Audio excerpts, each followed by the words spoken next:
We left off at 6:10. He's explaining what tshuva is. It's returning or correcting the damage that the misbehavior had done. He said, what is the equivalent of that? The person was malnourished. So how does he restore his health? It's not enough to have ordinary level of nourishment because he's malnourished.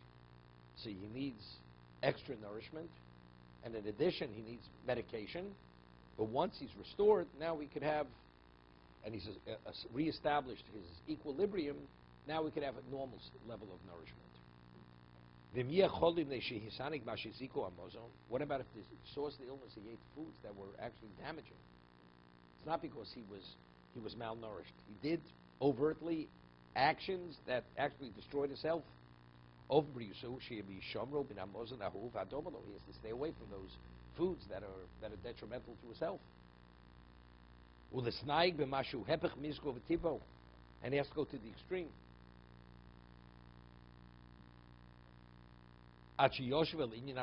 Till he recovers. Things have to heal. Right? A person has ulcers, so he can't eat certain foods, certain things. Once he's recovered, so then he doesn't have to be as careful, but everything with moderation, to a great degree. Once he's recovered, and his body's functioning within the context that it should, he should eat foods that are what? That are bland. Not too bland, but it means the midway point. We find the Pasuk, the Navi, equates sin to eating foods that are actually, which are damaging to one's health. You're ingesting something which is destructive to your health. Ki im ish bavono yomus kol odom ochel bose tikenu sheinov. When a man will die due to a sin, as one eats unripened grapes, which causes his teeth to be blunted, because they're acidic. Grapes, initially, before they ripen, the sun always sweetens the grapes. That's why the cluster on top of the vine is always the sweetest. But the grapes, before they start turning full with juice and everything, they're acidic, sour grapes. So what does it do? It wears down your enamel of your teeth. It's caustic. It's caustic.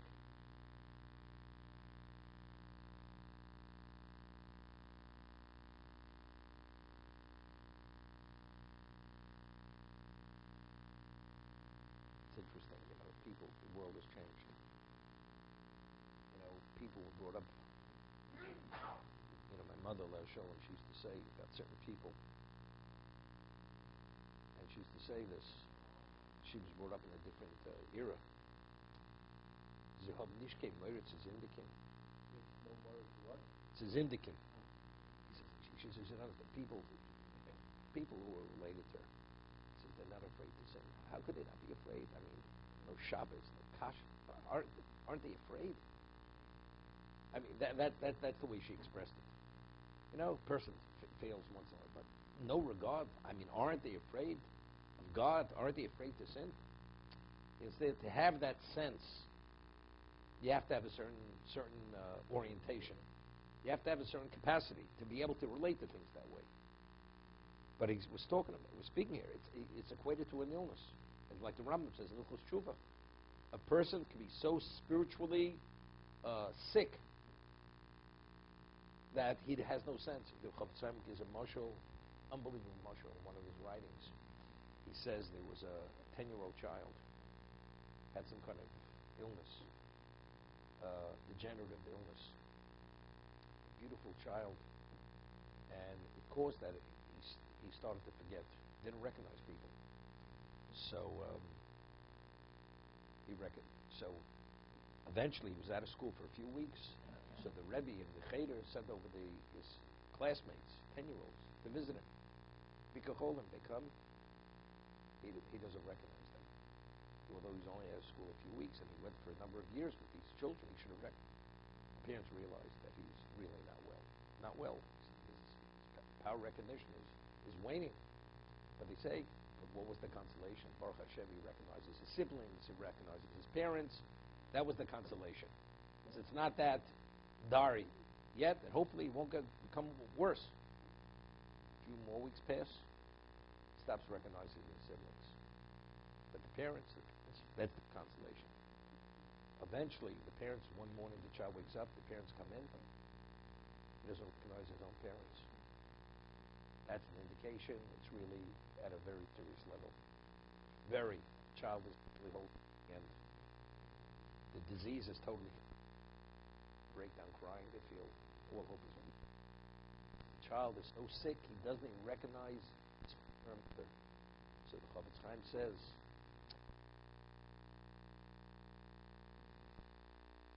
that, but at least he has a conscience. He has a sense of God. So it's an indication, although he has his illness is at a certain level, but he's still healthy enough that he recognizes his father. And he values that. What happens? He has no regard for anything. Totally shut down. He's really sick. It's the equivalent of the child not recognizing his father and mother. Rabbanim, Avinu Shebashamayim, not to have a sense or a concern whatsoever. This man is really spiritually so deficient and so ill. There's a question whether he'll even be able to do tshuva. That's the Chovot HaLevavos.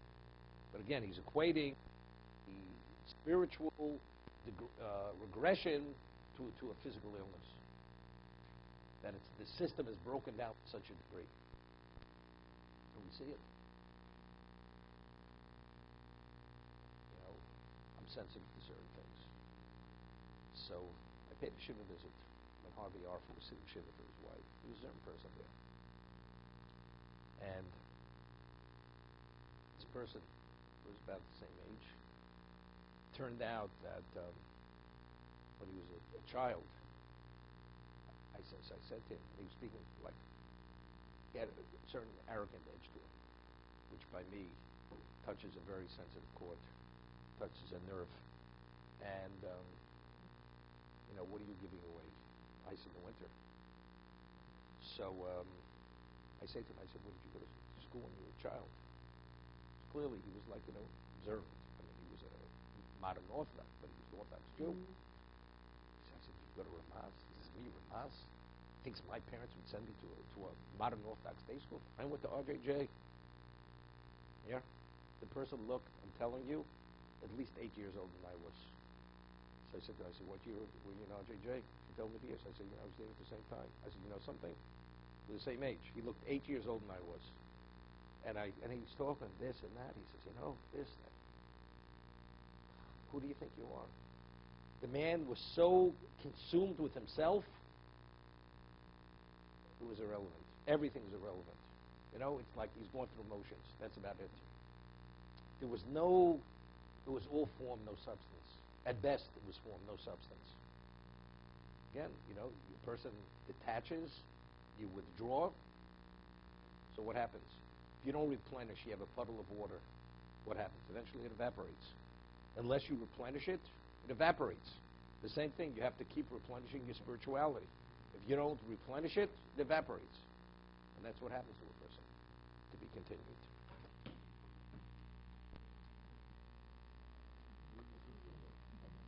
Arthur? When? His wife died. About 6 weeks ago. Maybe less, yeah. She had cancer for a number of years. She had lung cancer for about... she passed away. 5 weeks ago. She was 60. She was 67. That was the story of Pinto with the... Yeah. Yeah. No, it wasn't that.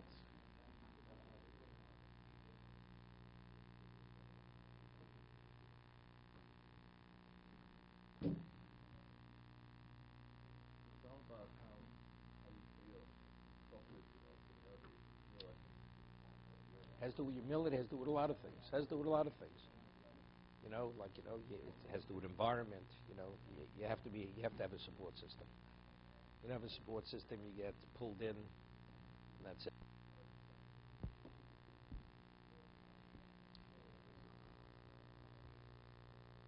mean, the proof of the pudding is beholding the Rosh Hashanah.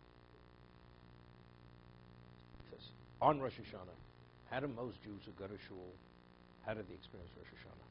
I tell you, when I grew up, your father would buy you a new suit. The wife would have a new dress, would get a hat, and everybody come in their finery for Rosh Hashanah, right? The whole concept of Yom Hadin, the seriousness, that what the Nisan HaTokef says, was anybody holding, can even relate to what that was? People didn't even have a capacity to process what that was. You know, the Chazan would shed a few tears, you know, when you bought your ticket and you had your mauser, and that was it. That was the Rosh Hashanah experience. That's what it was. You know, you're waiting for Sukkot. You know, the candy apple, you know, with the candle on top. Now that was Torah. Yeah, that was it. I mean, nothing. There was no substance. It was, you know, there was a lack of, because people didn't study. They weren't the role models. You know. Yeah, that's what it was. Even today, I mean, shuls. I mean, what's Rosh Hashanah? People come to shul on Rosh Hashanah. Do they even have any understanding or relevance to what it is?